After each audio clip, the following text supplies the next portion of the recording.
مبارک ای برادر عید قربان، خدا رزق تو را سازد فراوان.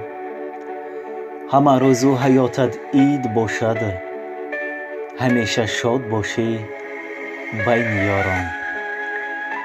در این روز فرخنده از درگاه خداوند متعال برایتان خانه آبادی، سربلندی، خوشحالی زندگی را تمنا دارم که این عید سعید به خاندان هر یکی شمایان فیض و برکت، بخت و اقبال بلند را ارزانی دارد.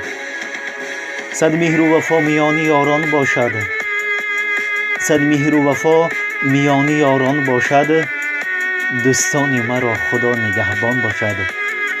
عید سعید به هر یک شمایان مبارک باشد عزیزان.